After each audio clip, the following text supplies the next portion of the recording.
Welcome back to the podcast. Back for 20. Uh, should we call this episode 11 or 12? Uh, let's call it 12. Episode 10 is just never gonna get released, or maybe it will. The secret episode. Yeah. Maybe it's for patrons only. No, no, no, no. We haven't even announced the Patreon service. Yeah, I know. That's how secretive it is. Okay. Today we're gonna be kind of doing, because it's on our minds. We're gonna be traveling to U.S. Nationals, in a couple of days. When this goes out, we'll already have, I think, either landed or we'll be flying to Charlotte.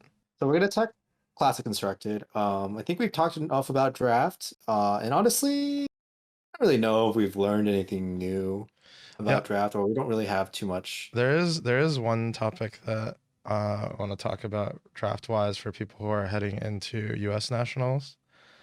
Um, and it's like a more, I guess, like general kind of topic, but I think does have a lot of importance for uprising draft. Uh, and that's signaling. But first, let's talk about the CC results because I know a lot of people have been kind of practicing CC, and that's on the minds for a lot of the people who are kind of in the competitive flesh and blood space right now. Yeah. Um, so we haven't really talked about CC in this podcast for a while. So we're actually gonna start with Battle Hardened Columbus, Mm-hmm. which at this point happened 3 weeks ago.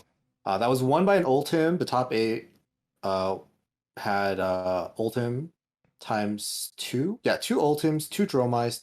Sorry, three Ultims, two Dromice, two Icelanders, and a Dash. Yep. Finals ended up being Ultim versus Dash, with the Ultim winning. Notably, there were already five Ice heroes in this top eight and two Dromice. Everyone saw this as kind of like, oh, Control is back, Ice is back. Like you could argue that none of the decks in that top eight were kind of aggressive. So no Briar, no Fire, no Viserai in that Yeah. top eight.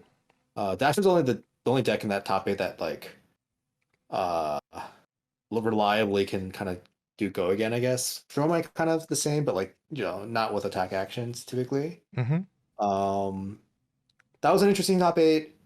I want to say that even like the bottom half of the like top 16 was also like there was only like two Rune Blades I think in that top 16, and like one Fi. So like it was very very like kind It of, was a chilly day in Ohio. yeah, just like slow games a lot, like because like Dromai games typically often will go slow against all these heroes, just like very very kind of grindy, slow inch by inch games. And then immediately after that, week one of the national season, we had four Ultim wins, two Briar, one Dromai, one Rhinar. Yeah. I mean, I think Rhinar is just like a really like it's I think it's awesome that Rhinar got a win. Mm-hmm. Uh, one of the finals, just because it's like so many of these like nationals that actually were kind of like Ultim and like Bravo, like Guardian festivals. Oh yeah, Um, definitely. and like the way Rhinar's deck is built, just kind of being able to intimidate, push through, just like randomly have like an 18 attack that like also had like a quad intimidate. Um, Yeah, although I think it is interesting to note that a lot of the Oldhim builds that have been seeing more success recently have been a little bit less defensively focused. yeah, yeah, yeah, yeah. I Like, think it's kind of interesting. So like, Ultim traditionally has not, um, like if you just look at stats, like if you go to February.net, shout out to them, yep. and go to stats, there's like a number, right? There's like the average block value, Yeah. and that number is like, okay, actually, let me go to a deck and just click what that number looks like. I think for Oldhim it should be like Uh, around like 2.5, it's like 2.7. 2.7. Okay. Yeah, I think it can be as low as like 2 point like four, yeah, 2 point like six ish. Yeah. But the point is the number is below three, and like for example, like a Dorinthia deck is like 2.9, like five. Like there are no like some decks have greater than three because like every single card blocks three, and they play like D reacts. Mm-hmm. Oh, I think it's because of staunches. Maybe this number is, Oh yeah, yeah. yeah. But like Ultim's like average hand is not actually is like usually blocking like like a little less than 11. Mm-hmm. But it's like, you know, a combination of Ice React, the flexibility of Earth React, also having Shield. Does make Ultim able to block a little bit better, but like Ultim has never really been like the deck that you want if you're just trying to like block 12 every turn. Um, Yeah, I don't I know. I think With during Prime of Seas, I guess you're also able to effectively like kind of block with like a 5 card hand I think and during two chain resources. meta, it depends. So I think there's two situations where Oldhim is like pretty good at blocking. Oh yeah, split damage, arcane damage. I was gonna say it's when the aggressive deck has like a pretty finite clock on the number of turns that they need to kind of close the game out.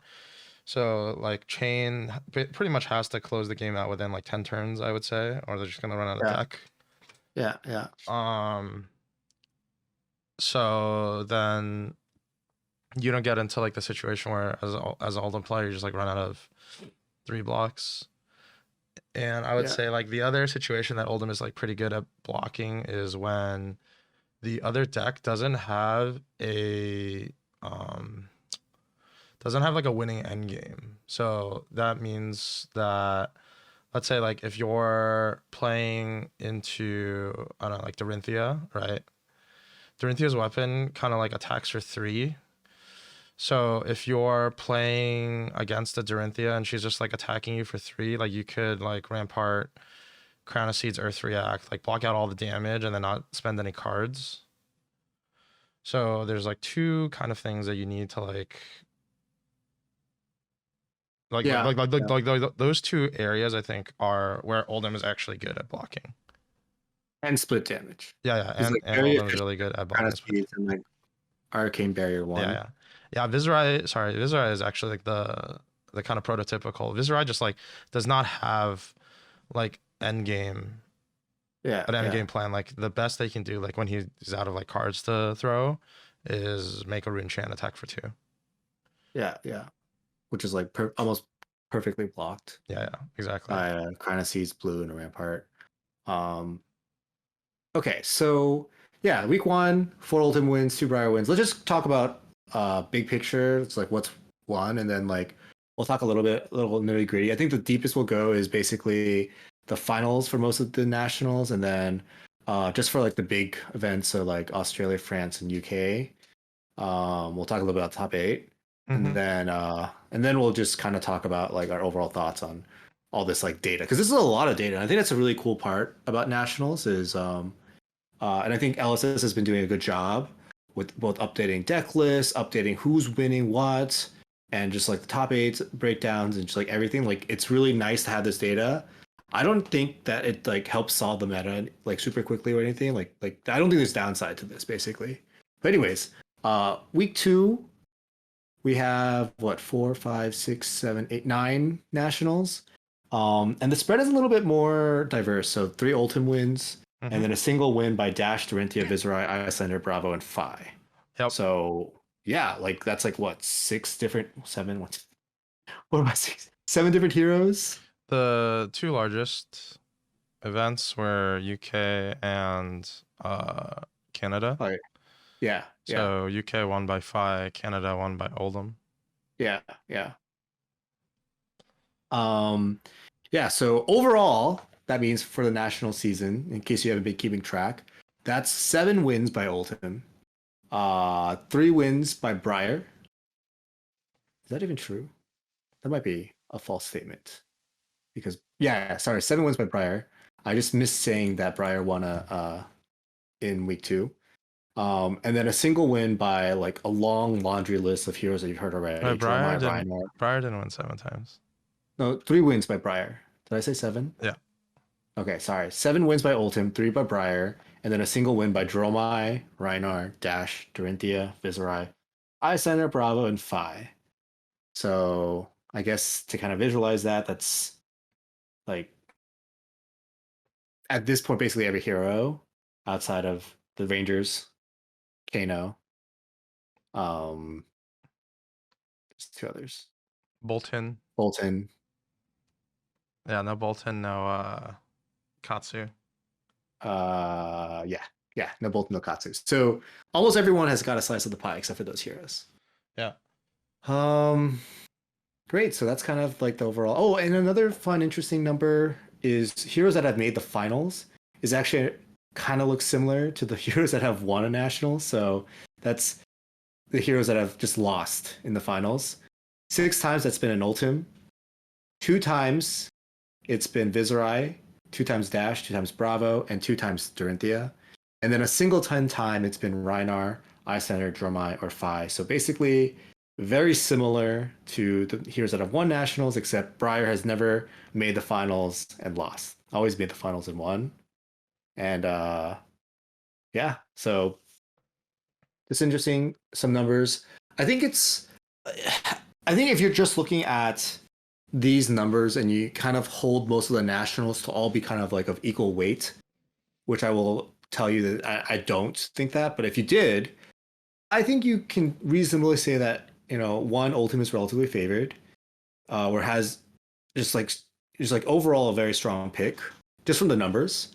Yeah, the I Oldham think win rate is actually like pretty close to I think what Starvo was during ProQuest season. yeah, Like a little bit winning less about half. dominant. I mean, Yeah, what was Starvo's win percentage in the ProQuest season? it was like 40%, I Yeah. think. Um, I think also from the numbers, like Briar has been performing pretty well as well. Um, and then like basically all these other heroes like can get there, um, but less reliably. Hmm. That's if you just look at the numbers, we're not caring about actually playing these games, watching these games, and thinking about from a theory perspective of these matchups.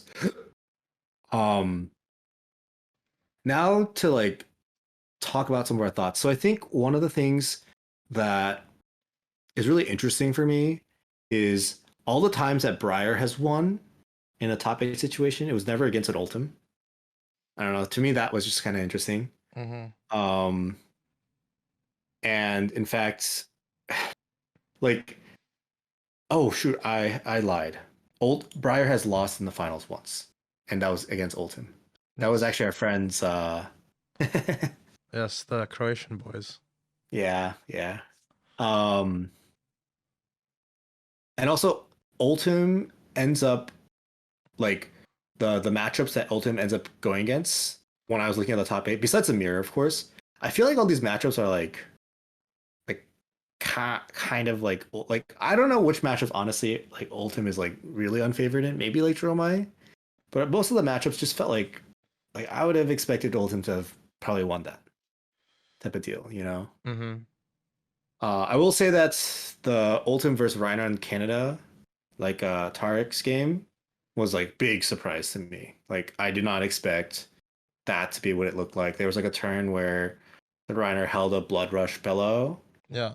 in their hand and then just passed. And I was like, I think you just like you can't win I like think, passing yeah, there. I think he said that he was just feeling like that was like one of the cards that he needed, and he was like probably like not making the best decisions after like being kind of fatigued from playing a long tournament. Yeah. Yeah. Yeah. Okay, so obviously Ultim is extremely strong. I think that if you go to national events, you need to have a plan for Ultim. Um, I also think that if you are not playing Ultim and you need to have a good plan against Ultim, but that plan also needs to be kind of like flexible depending on what hero you are, because another dynamic we've noticed during the national season is that Ultim lists have started kind of like diverging.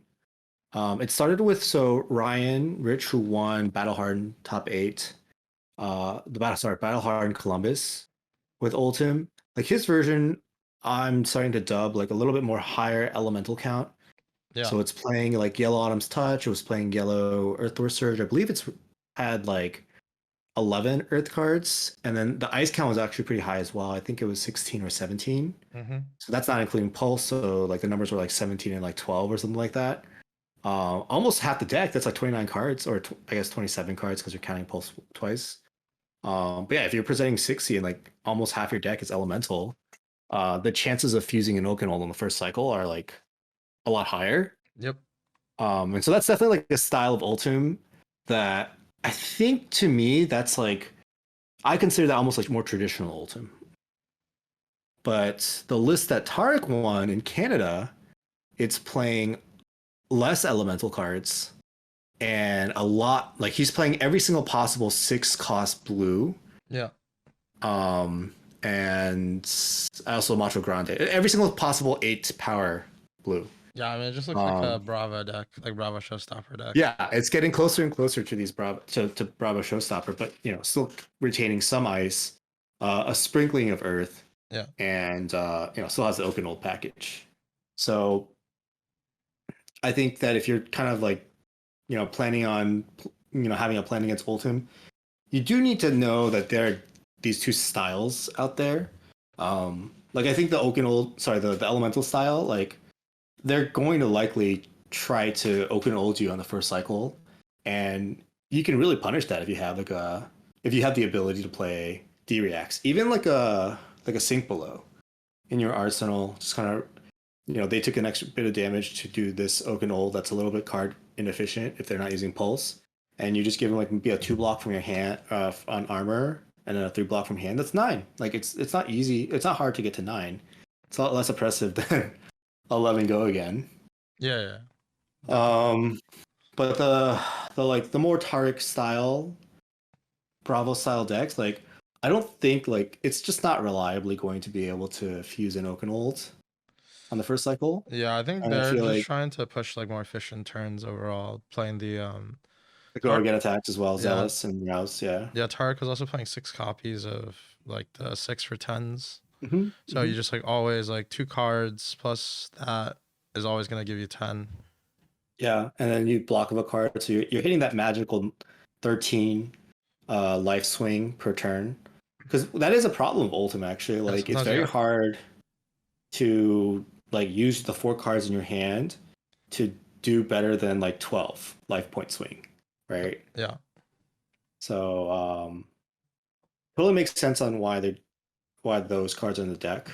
But yeah, all I'm trying to say is if you have an Olden plan, you do need to know that there are two styles and there are two kind of different ways to attack these decks. Like I think Tarek's list notably wasn't playing Chokeslam. Yep.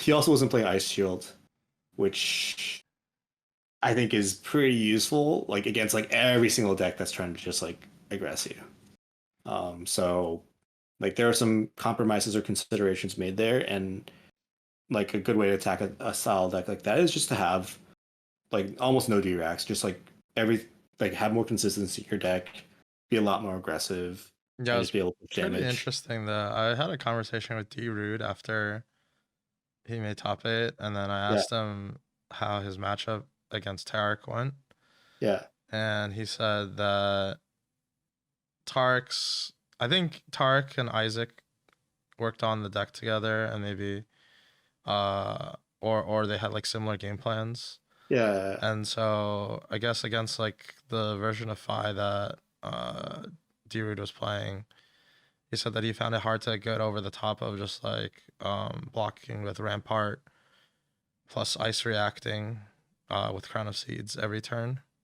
yeah. So just kind of like blocking out all the threats, which I find kind of interesting. I I guess I think that Stalagmite should usually be better, yeah. but you definitely get to It, Crown of Seeds more often. I guess it is. Do you know what which masks? So D-Root, of course, was on Phi in the top 8 Yeah. of the Canadian Nationals. Do you know what mask he was on? Momentum or Um, Lynx? I'm not sure. I would assume that he would be on Lynx against Oldham. Okay, because the one thing about even though like Crown Rampart is a little inefficient because you're converting 1 card to block 2 because you rarely have a use for that third resource, assuming you pitch the blue. Yeah. It does like let you block 4 twice or like just kind of like block 1 twice. You know what I mean? Like it Yeah, helps you yeah, like yeah. Yeah, you can block these definitely. like random normally would be like breakpoints but aren't. Yeah, I also, I Um, guess, wanted to, as like a counterpoint to that, talk about the UK finals. So UK finals is also Oldham versus Phi, yep, yep. and Phi ended up winning. And the Phi build that the UK national championship winner was on was he was playing Kodachis as Yeah. well. D-Rude was also playing Kodachis, but I think he said that he also had an Ember Blade in Yeah, I his think he list. presented Ember Blade against Guardian Y- Ultimate at Yeah, least. but so if you're playing like Kodachis, the Oldhim player in UK Nats, I'm not sure, I didn't look at his list. But he submitted Crown of Providence, I think, and Stalagmite. Yeah. And when you have that set up against Kodachis, it's just like honestly, unless you have like a higher Earth count to like Earth React, it can be like very annoying to try to like block all of the random like one damage pokes.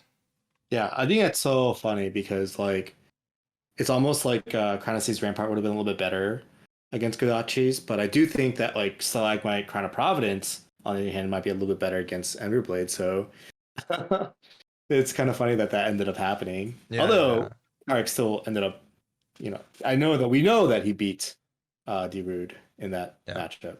Your So nemesis Tark is now a two-time national champion. yeah, there's so many fun memes on Twitter after that. Yeah, yeah, yeah. Obviously, congratulations, Tarek, if you're listening to this, and I guess for everyone who's He listening. doesn't need That's to listen to us talk about it. He already won his tournament. yeah, yeah. Not nemesis, just fellow competitor. Okay, okay. Uh, Um. So yeah. So like I think you know, I at this point I'm not 100% sold on what I want to play for nationals, but I do know that like Olsen is definitely a hero that I've been playing games with, and I think that like one of the best ways, honestly, and this is just like I think good like advice for playing any matchups in Flesh and Blood. One of the best ways to be like good at beating a deck is just you play that deck. Like I I found that when I switched over to playing Prism after playing against Prism for like so long, I like learned a little bit more about how to beat Prism. I guess is the full train of thought. So um like regardless if I bring Ultim to nationals or not, I've been playing Ultim just to have a good feel of how the deck works. What are like little things that kind of like take advantage of it. Um, for example, the other day I was playing against a Fi and they dropped an energy potion after mm-hmm. one of the I ice reacted them. They just put an energy potion after that, Yeah. and I was like, no. You like wanted I to had block a like card. yeah, my hand was like a sink below and like two other blues, and I already Yeah. had an arsenal. I just like couldn't. I just like I like attack you with my hammer. yeah, wasn't prepared for that. So um yeah, just being able to play that hero definitely like it just lets you know like for like just something that I learned is just like Oldham's random 3 card hands can be potentially awful or potentially just like not efficient. Like sometimes I'm 3 card aiding, Mm-hmm. right? Just like attacking of a cranial, and that like I don't feel great doing that unless you're at like 2, Oh yeah, yeah. right? So yeah, it's Oldham. I think the only other 2 heroes I want to talk about quickly, and then I'll pass back to you. I know we are going a little bit longer. I want to talk about Briar. I think Briar, all the lists that I've looked at in these like nationals have not been on the Belittle build. I think the Belittle build is just a little bit like I think one of the best decks you want to face when you're on the Belittle build is Prism, and so without Prism in the meta, like it's kind of like it kind of makes sense to me that they're a little bit more on the more Um, traditional 4 cost build. the belittle build is, I think, in general, a little bit better in the aggro matchups. Yeah. Your Yeah, because Yeah. your total damage output is higher than like a traditional Briar build. Yeah. The downside is that your basically like your power turns is like limited to the fact that you have 3 red minnowisms in your deck. Sure. So once Sure. you're out of the red minnowisms, your damage output kind of falls off rather significantly. In Yeah. addition to not really having as good like channel mount heroic turns because you kind of need like creepers to go again a lot of times. Sure. Yeah. Yeah. Yeah. I think there's just like if there's more disruption, there's like a lot more ice heroes. Like the little build is, potentially a little bit weirder against ice. Like react, it's not as bad, but like against like I don't know spinal or just like a winter's bite, it's just a little janky. It falls apart when you're on a 3 card hand, basically. Yeah, it's honestly I think Chokeslam, Spinal are all like kind of good cards to play against them. Just like in general, yeah, it is like rather flimsy on like two card, three card hands. Three cards are actually that's still like fine. You just need like one card to play Belittle and like something to reveal to it. But I think like the main thing is that when if you have a focus on trying to like minimize the damage that you're taking on those like Belittle turns once the Briar player is out of minnowisms, it's rather hard to put together like strong turns after that.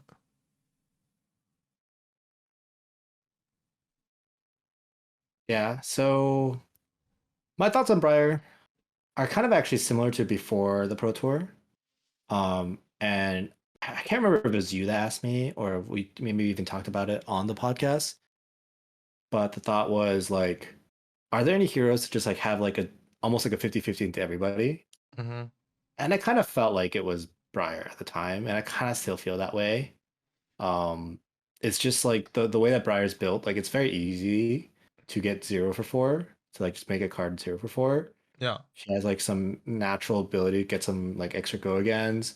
And then she has like a high ceiling Yeah. on Channel Heroic. And her floor is not that bad because of these like 0 for 4s. Like if you just block a bunch of times and you just like come in with a 0 for 4, like even if there's a scarf, no go again, like it's like decent. And of course, she has a good amount of armor. She has like arcane damage. Like she's not bad on turn 0 if you like quote unquote lose a dice roll. So like I feel like it's a very versatile hero that like I don't think you can really go wrong with, and also rewards you for like kind of playing well, particularly arsenaling well. You know, like figuring out a creative way to get that lightning surge in the arsenal. Like I think there are like it rewards experience, and you can definitely take advantage of players who are not like playing against you optimally. So Yeah, I think Bard does have in general like probably the most amount of tools that you can build or that you can fit into your deck. I think the hard part about playing Briar is just kind of figuring out like should I be playing like defense reactions? If so, like which defense reactions should I be playing? Like which non-attack actions extras yeah, should I be playing? I think agree. finding like the right mix is kind of like Yeah. where the Briar players.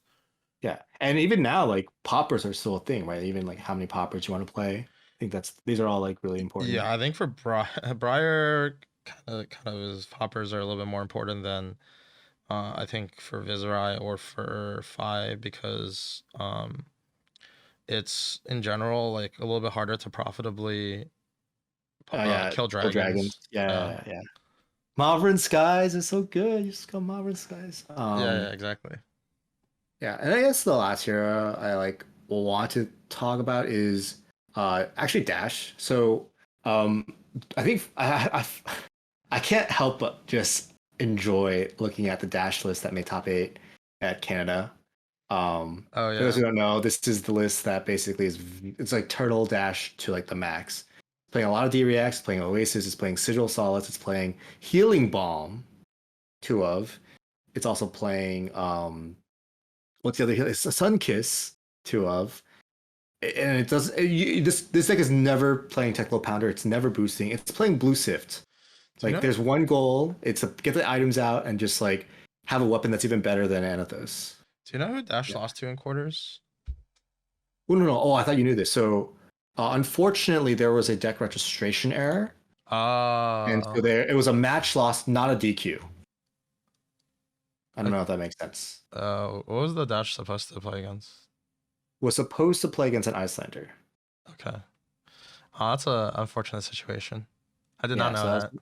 Mike Walker. I heard from other members of the community like he's like upstanding, like they don't think he Yeah, cheated. he's just like, But yeah, but I think the penalty at that point was like a match loss because I think it was like basically the non-mech cards, I think, yeah. might have been different sleeves. And it could have just been like, like he has like a normal dash deck and then he like put in all these other cards where he like Uh, these sleeves. you know, Like I sometimes worry because when you had your old store and we were playing with these like random black sleeves, They Yeah, would be similar enough that when you grab them, you don't like notice, and then you're playing it like, wait a yeah, yeah, second, these are all different.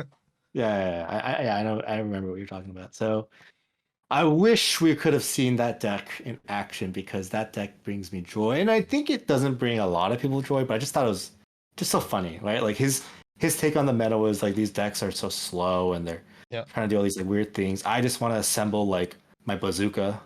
I think Dash to me right now occupies a position kind of similar to Prism from the last meta, where Yeah, Dash is actually quite strong against the best, some of the better or best performing decks, yeah.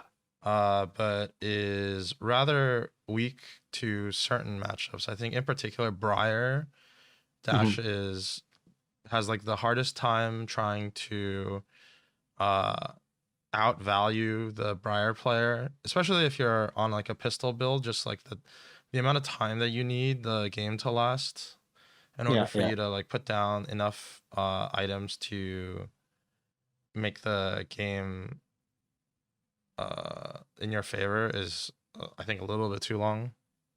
Yeah, yeah, yeah, yeah. But honestly, I if you're running the full D-React package, I don't know, maybe that's the solution. Yeah, that's why I wish we could have seen it.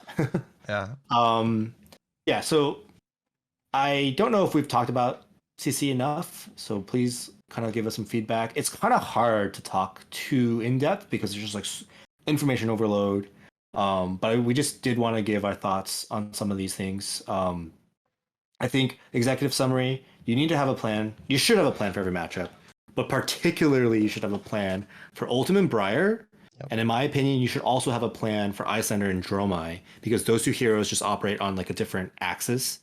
They're just different. Like it's not a pure like it's not all Yeah, about yeah, damage at yeah. that point. You need to kind of decide this is my plan. I'm sticking to it. If you go into it like doing like one thing and then you're like, oh wait, maybe I should like switch it up. I think you're gonna fall behind immensely. Yeah, yeah, yeah. Like if you like, especially Dromai, right? Like if you're attacking dragons at first, and then you're like, oh, I need to go attack face. That's like You might be the too yeah. late. That's the big. I think you just need to And decide which yeah, side are yeah. you on. Are you on the Yeah. Yeah. I attack mean, there could dragons? be like a pivot turn as well, but like you just like you need to have won a couple games to know what it took to win.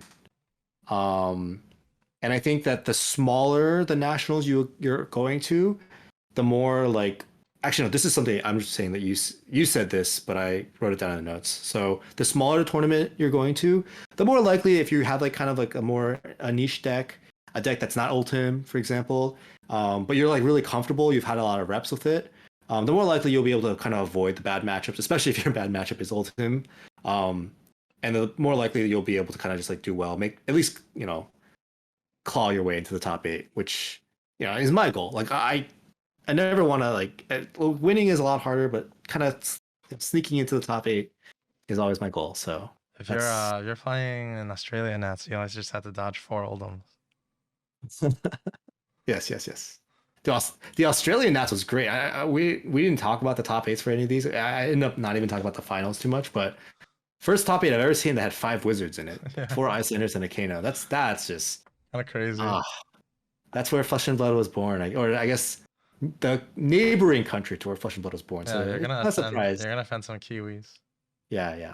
I took it back. It just means very close to New Zealand. Okay. Anyways, the next big topic for today's podcast is something that Yanji, I know you have been kind of a big proponent about. So I'll hand it over to you. Yeah, this is just I think mostly is gonna for the people who you're like listening to this. We're gonna do the draft tomorrow, and you're trying to like do some last minute prep. I think signaling and draft is something that people oftentimes kind of get get confused or they just like don't understand it. And I think the prevalent thought is that a lot of people don't really know how to read signals.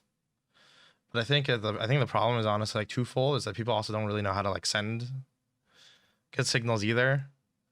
Yeah.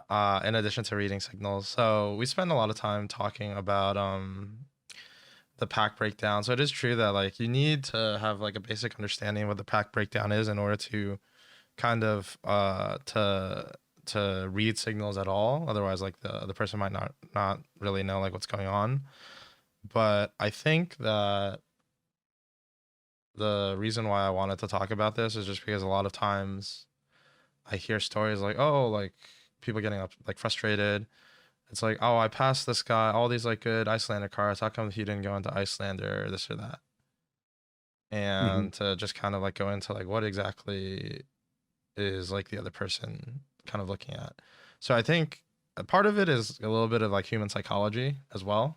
It's like people are gonna do what they want to do until they can't really do it anymore, right? Mhm. And so I think, for example, if you're sitting next to somebody and he like opens up like a dragon, he's like, "Oh, I'm gonna go into Dromai," Yeah. and it doesn't matter. Like you pass him, you can pass him like a blue sand cover. He's like, "Oh shoot, there's a Dromai card." I'm like, "Take it," right? Yeah. You might be like, "Oh, like why'd you go to Dromai? I didn't pass you any good Dromai cards." Like, well, the problem is that you passed him Dromai cards, and he like the person who you're passing to is just like clearly like really wants to go into Dromai. So you have to like there's packs that you open that send good signals, and there's packs that you open that don't send good signals, and that's kind of what I wanted to like focus on. And so if let's say like in the same scenario, I open a dragon, I wanna I wanna go into Dromai. And then it's like my pack one, pick four, there's no Dromai cards. My pack one, pick five, there's no Dromai cards again. Like even if I'm like really stuck, like I have to be like very stubborn to like still want to like go into Dromai at this point, because basically I'm like kind of out of options, right? I just Yeah. like I can't like go into Dromai anymore. And so unless like you're really cutting it like that, and then if that person like still goes in Dromai, it's probably just gonna be like a train wreck draft for the Dromais. But it's just like that's like something that you have to be cognizant of. And honestly, like that's a big reason why I really don't like if I'm playing one of the heroes like Dromai or Icelander, that you ideally want to be like in a more open seat for those heroes. Then like Fi, you can be like a little bit more contested and still have a good deck. I personally like really do not like picking equipments for those heroes early on, because I think it sends like really bad signals to like downstream of you. I think we should clarify what you mean by that, because um you don't like doing that because you would rather take a common in those heroes, right? Yeah, like I want to just like take cards, Yeah. and they can look at the equipment, but Yeah. it should be clear if I'm like taking commons, they're like, oh well, like Yeah. just because like this person like picked this, and even if even if the person takes the equipment, uh and I don't get it back, like I don't have to get the equipment back. The pack is gonna be missing uh like a Dromai card, and there's not gonna be an equipment. So then like downstream of that person, it's gonna look like Dromai is like super closed. You know what I'm Yeah, saying? so yeah, I just want to clarify for our listeners, because like Yeah. it's not that they, like, we rated Silken Form as literally like maybe the best arms, I think, Mm-hmm. in our talk about Dromai. And so what Yanji's saying here is, in that situation where there's two Dromai cards and a Silken Form, and it's like, this has to be really early, like pack one, pick two, Yeah, pack one, yeah. pick three. Yeah, I think as Um, early as I actually think I would not pick an equipment if there was like a pretty good playable common as late as pack one, like pick seven or eight. sure, sure. So yeah, you like basically the gist is, like, you want to make it so the guy you're passing to, the guy on your left, or girl, the person, Yeah. um, looks at the pack and goes, "Oh my god, great! There's a Silken Form. Let's go in Dromai." And then goes like, "Wait, it's missing a Dromai common."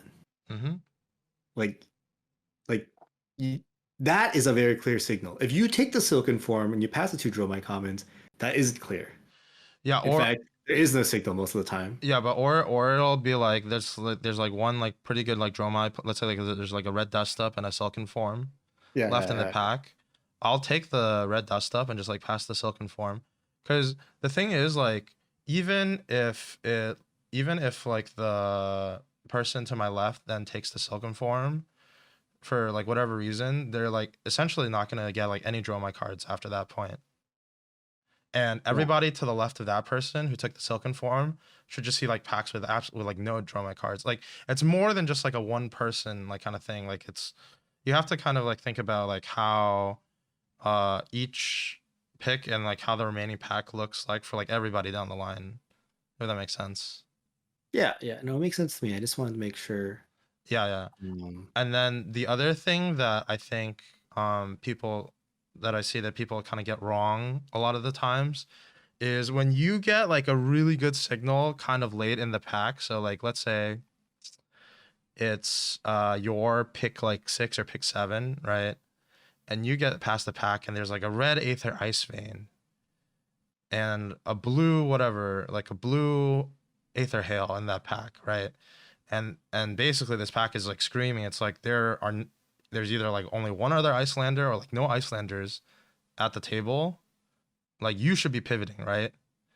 And then you're like, oh, I'm gonna stick to my guns. I'm gonna keep like drafting Fi. I'm gonna pass these cards because the person to my left is going to like read the signal, and they should just like move out of Fi, right? The problem is that like the window to pivot in Flesh and Blood drafts is, especially I think these are players that are coming over from Magic Draft. And Magic Draft, you can like pivot in pack 2. Sometimes like I have heard stories of people like finally deciding like what colors they're gonna play, like early in pack 3. Ooh, Like, that's me. That's my favorite. well, no, you're deciding what colors you're not playing in pack.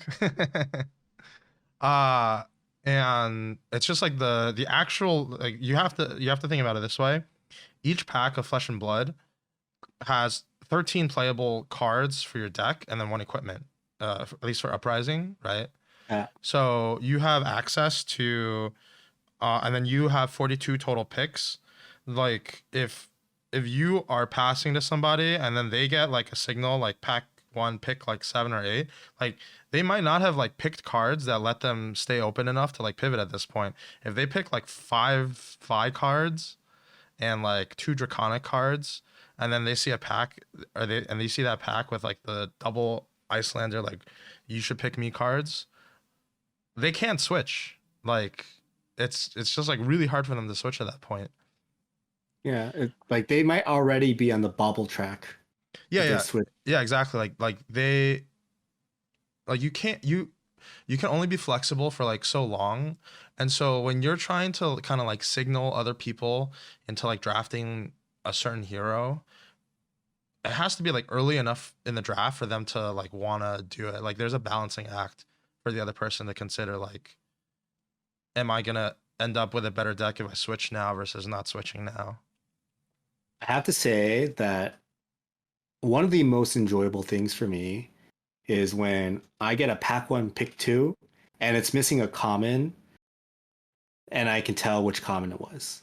Like it's missing a class specific, it's missing a Fi common, it's missing a Dromai common, or it could be missing an Icelander card. Like there's 3 Dromai cards in the pack. Yeah. That's one of the best times for me. Because I don't want to be in the same thing as the person passing to me, right? Like Yeah. I don't want to be the Fi when you're Fi. I want to be anything else but Fi. And by you telling me that, it's like an enjoyable experience for me, and I feel like it's going to be enjoyable for you in Pack 2. And like, and although Gem has not been doing this consistently, if you're sitting next to me, we should not play each other until the finals. I think it's only at mixed format tournaments that it gets kind of weird because it also like prioritizes not pairing people up who've played. Yeah. In an ideal world, I should not be playing you until the finals. And at that point, I made the finals. And honestly, I haven't said this. I don't know if in any of the podcast episodes, but I'm at the point right now with Uprising because there's this decent amount of variance, and you can sometimes just lose in the draft, or not lose, but you just you end up drafting a pile. Yeah. Where I'm so happy 2-1ing Uprising draft. Like even if I have like, and the funny thing is, I often am 3-0ing with decks I think are like 1-2s. And I'm almost always 2-1ing with decks that I feel like are 3-0s. I don't know if that makes sense. Well, usually I think if you're drafting like decks that are 1-2s, it also could be like indicative that the table as a whole is also not like fully cooperating. Yeah. No, I agree with that. I end up like, I end up being the Icelander without a Spellfire Cloak, but I face like three heroes with no Arcane Barrier. Yeah. It's just like a funny situation. So, I think, I just wanted to make that anecdote because like we're talking about signaling, and signaling is a two-person game, right? Like it's you as a sender, and then there's another person that's a receiver, and what you said is really important. Like you have to actually make it enticing enough Yeah, to go into this. exactly. You Like have it to think has to about it from be, their perspective. yeah. So and I think that actually you said that Pack One Pick Seven is like when you would take an equipment. I think Pack One Pick Five is the latest for me where I would be making that decision. Like on Pick Seven, Hmm. I feel like you should have already received a signal, and ideally by then you've already sent signals. So like if you're taking the Silken Form Pack One Pick Seven and there's two Dromai comments left, ideally Pack One Pick Five or Six or Four or Three, we're missing Dromai commons. You know what I mean? This is a little bit maybe like deeper, but I think for me at that point, it's like an opportunity cost Okay, calculation, sure. where if it's that late and there's a cell conform there, and there's also like two, I think I'm one of two Dromais, so I'll give Mhm. him the silken Sure, form. sure, sure, I sure, sure, take like sure. what I think is like a higher quality card, and then ideally I'm gonna get like a silken form or like calling sleeves or something later on Yeah, because because the other Dromai is gonna take the. yeah, because they're Yeah. gonna be Okay, I looking understand. for I understand. quality I'm cards. just telling you like kind of how I feel, and I'm not saying you're wrong. I'm just letting you know like Yeah, Pack One Pick this Five is is to me it's kind of like the that's the pack that I always take longer in our yeah. like in-house drafts, and you're always like, Michael, you have to pick a card. And I'm like, this is the last card I have to think about Uh, I for the think rest of the draft. yeah, for people who are listening, also like my view on equipments is this is like only for heroes that you want to go in like relatively uncontested. When Yeah. you are drafting Fi, I think it is very important that you pick equipments early. And actually, usually when I receive packs that have equipments missing, I just assume that the player's Fi for the most part. Yeah, that's fair. Because it's like the cards that people value as like being very premium, like Heat Wave, Sash of Sandy Kai, maybe even Tide Flippers. People now think is like a little bit higher quality. It's just like these are cards that kind of like most of Fi's commons are relatively similar in power level. It's a 1 for 4, it's a 0 for 3. You either Phoenix Flame them or you don't Phoenix Flame them. Either way, the damage is the same. It's just like you don't get a lot of opportunity costs, like you don't get a lot of marginal benefit from like picking quote unquote like higher quality commons, but you do get a lot of marginal benefit from having Sash or Sandy Kai versus not. Yeah. Yeah.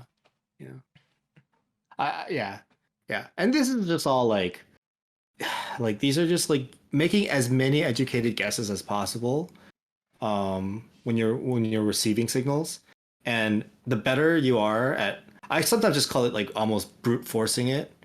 Like I've taken like in a pack one pick seven, I took a yellow skittering sands over a blue sand cover Mm-hmm. when there was a blue critical strike in the pack. Yeah, And I was just like, this card's like, I ended up never even putting that yellow skittering sands in any of my decks. sure. But I was just like, I just want you to know that it is like you can be in a hero, but if it's drama, you're not gonna have a good time. Yeah.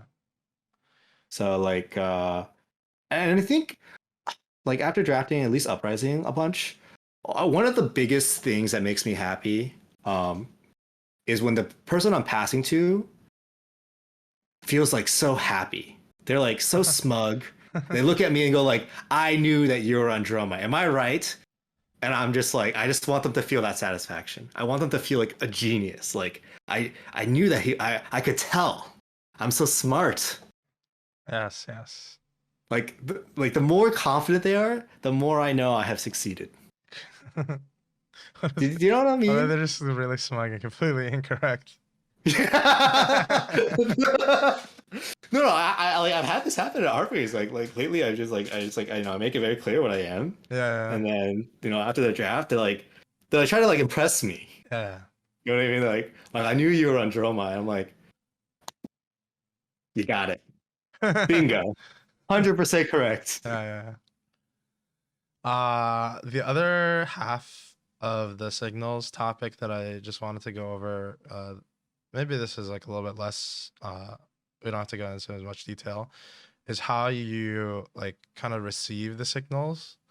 And I Yeah. think the main point of frustration that I see from people is when they go like, "Oh, how could you be in Droma? You passed me Rake the Embers red." Or how Mhm. could you be Fi? You keep passing me these like red starters. Yeah. And I think the most important thing that you have to kind of keep in mind is you have to kind of like construct a story for what cards are left and what cards are remaining. Yeah. And so it's like you get past the pack, there's two red head jabs in the pack, but the equipment is missing. And you're like, how can you be in Fi? You're like passing me like these cards. I'm like, well, I take the Sasha Sandica. I don't know what you want me to say. It's just Yeah. like you have to understand like what are like the signpost cards, and Yeah. signpost cards have to be like universally accepted that these are like the cards that are really good, and you cannot pass them and like be in this hero because the other person to your left is gonna like take this and it's like the best card. Like if I am going Icelander and Yeah. I let's say like if I decide I want to force Icelander at the beginning of the draft, right? Yeah. And I open a pack and there's like a blue Aether Ice Vein in the pack. And like Yeah. you're like, oh, I don't want to pick this blue Aether Ice Vein. I'm gonna take whatever, and I'm gonna go Icelander later. Like you're passing a signpost card for Icelander. Yeah. It's like I can't take this Red Brothers in Arms with and still like want to go into Icelander. You are sabotaging yourself, essentially, Yeah. Yeah. because the person is gonna see the pack with the blue Aether Ice Vein. They're like, oh, this is like one of the best cards for Icelander. I want to go True. into it. True. Um, And so I think the total range for like these cards is actually quite narrow. I think Yeah. that I think for me like the average like power common like a red Ember Moss Centipi, a Rake the Embers, a red Head Jab, whatever doesn't like fulfill. It doesn't like pass the bar for like these signpost cards. To me, it's like if you're passing like a Kyloria or like a Necria, you're doing it wrong. You know what I Yeah. mean? There, Like, there are very few cards that I would say are universally recognized. And unfortunately, even if it is to you universally recognized, or you consider it, and you think that like 99% of the people everywhere would do that, there's still going to be that 1% that just like don't feel that way. yeah, But I still think that like you should be c- thought considerate of what you have passed yeah, and recognize that sometimes when you took that Red Brothers in Arms pack one pick one and you passed the blue Aether Hail or whatever, you kind of doomed yourself from playing that hero. And even if it ends up being that that's the hero you played, like your pack two is like real crap, like you just gotta mentally accept that these are just like there are consequences to your actions. yeah. And then I wanted to just like couple this. So, um, I guess it's not signpost cards, but like when you're receiving the signals, the timing is actually quite important. So let's say like I get past the pack with like a red eighth. So like there's a wizard card missing. Mm-hmm. Uh, there's one wizard card missing. There's a red Aether Hail, which is the other wizard card, and then there's like a blue ice card in the pack. And Mm-hmm. it's like whether or not you should go into Icelander at this point.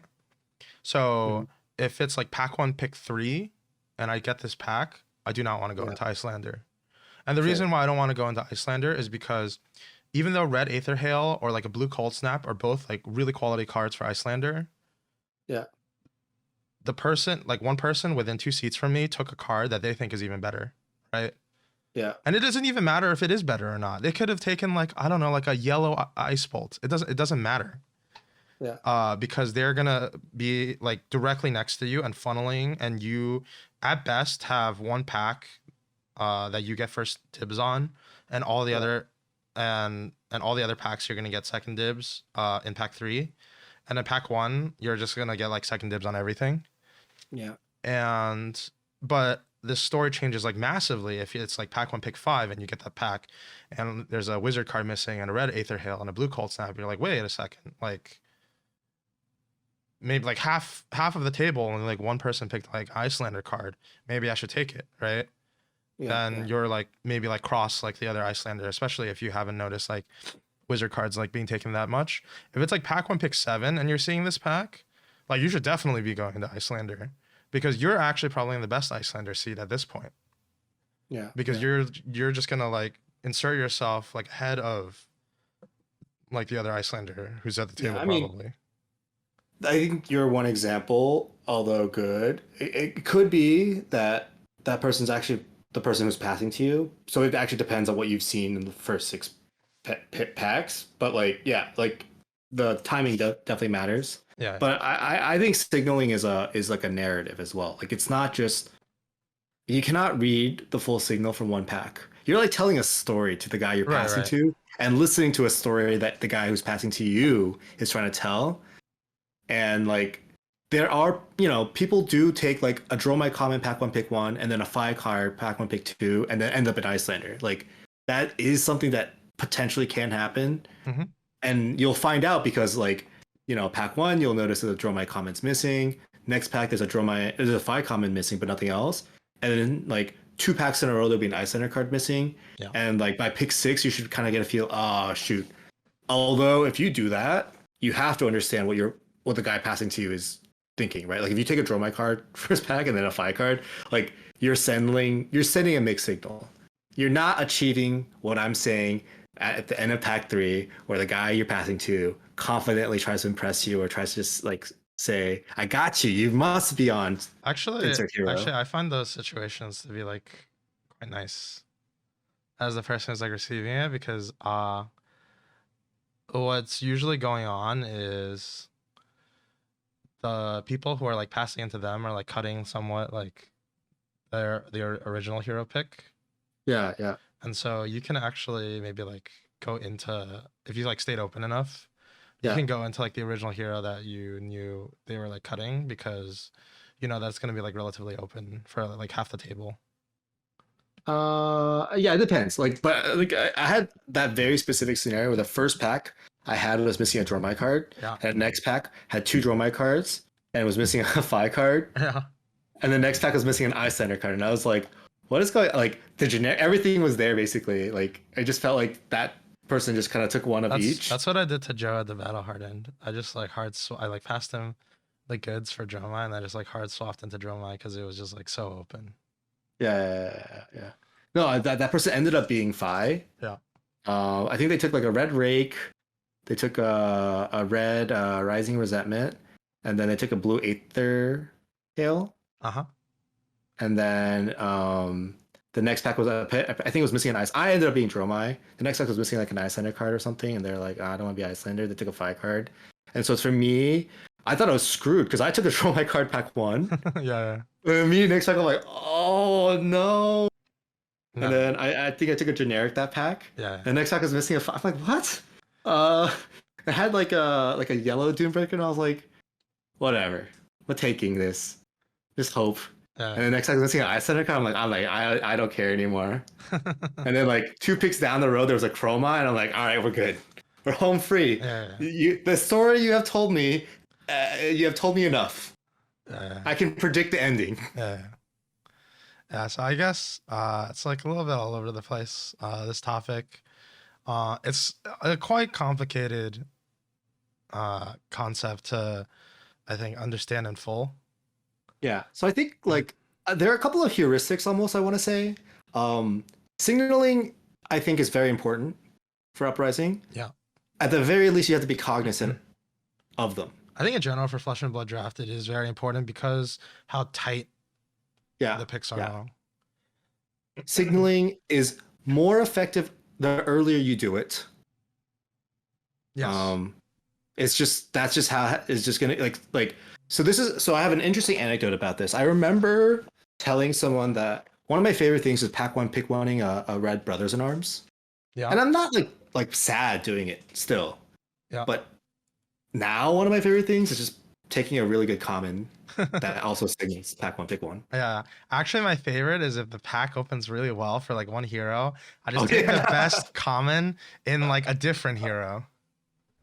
Oh, I'm just like, that's like the just Icelander special. you guys just have there's like two red head jabs and Evermoss and a pie. I'm taking the yellow Aether Ice Vein. Just have at it. Have at it. I have two stories about this. So I have one story at Highlander Yeah. where Dan Rakowski is immediately passing to me. Yeah. He passes me a pack. It has a Sash of Sanikai, Yeah. red Mounting Anger, Yeah. red Rake, Yeah. a red Head Jab, and a red Dunebreaker. Mm-hmm. And I look at the pack and I count the numbers and I'm like, oh my god. Like he either took a Phi common, a Dromai common that was better than red Rake and red Dunebreaker, Yeah. or he took an Icelander common. You Yeah. know, like how much money would I wager that he took an Icelander common here? Yeah. Yeah, he was Icelander. And I was just like, oh my god, this is just gonna be a train of Draconic. It's And like a little it ended up not risky. being a train of Draconic because Sean was like kind of just, I don't know, forcing ice. I don't know. He just, Yeah, I think he was in a force Icelander. it's like a little risky. I would only do that for heroes that are more like played, like, so like in this set, like I'm okay like passing like a good five pack, just having the people fight over the five cards. But it's Yeah, like so yeah. bad if you was like, oh, I'm gonna take the five card and the rest of the pack is like bad for whatever, and then everyone's like, oh, I just want to draft five, I'm just gonna keep Yeah, passing these Icelander cards, and then somebody gets yeah, severely busted Icelander deck. yeah, It's sure, sure, a little sure. risky.